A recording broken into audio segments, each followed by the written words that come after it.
The question should be directed to Justin. Well, I mean, Justin made a point in his presentation, and I don't mean, maybe you have something you'd like to say, but it seems like the conflict of being the representative of the utility would be one to address that. Well, I appreciate the question because that's my question also, is that we should have some compensation for those. They're actually part of the project without being paid. That's my opinion.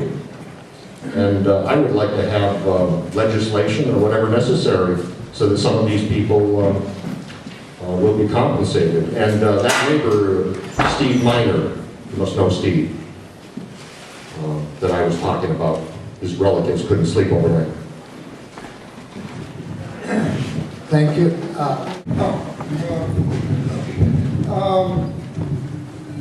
Being a hunter, obviously you're talking about hunting a lot. Did you see the article in Field and Stream? I think it was in December or November of last year about wind developers gobbling up all kinds of land all over the country, creating real problems for people in all kinds of sports and outdoor people. I thought maybe you might have a comment on that. Did you see the article? No, I don't get Field and Stream, but I am familiar with a lot of the feelings of hunters, and they do have this feeling of land is eventually going to get posted around the turbines. I mean, it just stands to reason once the bullet holes appear in a $2 million turbine, land basically has to be posted. I mean, that's common sense. And it's not up to the landowner. There's usually a clause buried in there. It's a safety clause or an efficiency clause. You need a contract lawyer to find it that will discuss that they have to have an option to preserve their investment. Well, that will, Justin, thank you very much, and there'll be more questions hopefully later on. The next speaker we have is Dr. Stanley Shapiro. He's from Rutland, works at the Rutland Medical Center up in Burlington at the University Medical School. Has been on the board of governors for the American College of Cardiology, and his presentation will focus on the health effects of wind turbines. Thank you. Welcome. Thanks a lot. So I'm here tonight to provide a little bit of information and to share with you some information about how various stresses affect the human body, particularly when it comes to heart and vascular disease. And I'm going to outline for you tonight a little bit in the way of how certain types of stresses, psychological stress and sleep deprivation, can affect your heart and your blood vessels. If I could have the first slide. Just to introduce myself, my most important characteristic is that I married a native Vermonter who came from a 500-cow farm, and we have 3 children that are native Vermonters, so that's about as close as I get to. That's pretty close, though.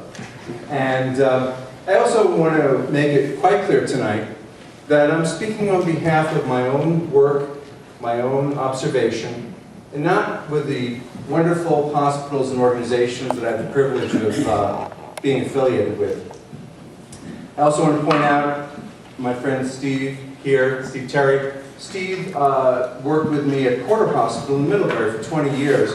He served as chairman of the board of trustees there. I was the cardiologist and director of special care. So there's, you never know how you cross paths with your friends when you're working in different areas, and it's, but you get to meet a lot of people of high integrity and of great effort. I also would like to point out tonight that we're going to take a little bit of a journey into some concepts that might not initially seem that they're germane to this very complex issue of wind and wind turbines and how they affect your life. So, just to start out, the relationships between emotions and heart disease are really important. And they go back to antiquity. From the time of Plato through the Middle Ages, people have felt that there's a real linkage between the mind and your physical body. And that's very important. This fellow, John Hunter, he was a member of the Scottish Parliament in the 1600s. And he said, "My life is at the mercy of any scoundrel who chooses to put a passion in me." And then he dropped dead. So your emotions play very heavily into your life. Now, this has been validated in the medical literature and the cardiology literature. This article, The Association of Psychosocial Risk Factors with First Heart Attacks, 26,000 patients, 25,000 patients that were involved in this study. The reason that I put this slide up is because I really want you to understand there is a completely bona fide standard of medical practice that relates psychosocial distress, emotional distress, to having heart disease. Next slide. Now, this was an unbelievable effort, and what made this study so important to people all throughout the world is that it involved 262 hospitals in 52 countries, and it cut across the swath. You didn't have to be rich, you didn't have to be poor, you didn't have to be a man or a woman. If you had tremendously perceived stress at work, home, financial distress, stressful life events, depression, perceived disempowerment, that is, your voice doesn't matter, nobody cares about you, that was associated with the risk of an acute heart attack. Now that's very important for all of us to understand, because it relates back probably to the most important rule that we all live by. Does anybody know what that rule is? It's the golden rule. Don't do unto anyone what you wouldn't want done to yourself. That really has to guide, in my mind, all behavior and all morality. Next slide. Now, I love showing this slide because it represents a cross-section of everybody that's in this room tonight. This is a slide of the timeline of atherosclerosis. Atherosclerosis is that process by which your arteries, over the years, develop some plaque and they develop hardening. So if you look at the way this is schemed out in your, in the first decade of life, as you can see here, this artery is nice and open. And it has this mild little group of cells which are known as the endothelium. Now this is a medical term. Endothelium means cells that line the inner lining of the artery. This is so critically important because the goal of life and the goal of avoiding heart problems is to keep your endothelium like Teflon as opposed to becoming like Velcro. When it becomes like Velcro, it begins to adhere these little cells. Now, do you all see these little round dots that are in the atheroma, which is the underlying plaque? These are fatty streaks that develop.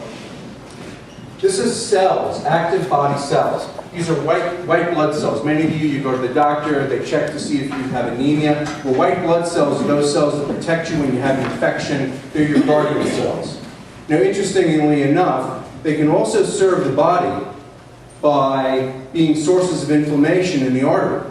So, if you have cells that are subjected to high cholesterol, smoking, shear forces, physical shear forces of high blood pressure, diabetes where there's extra sugar on board, and a variety of other circumstances, these cells become what we call highly inflamed. So imagine an infection, cut, inflammation.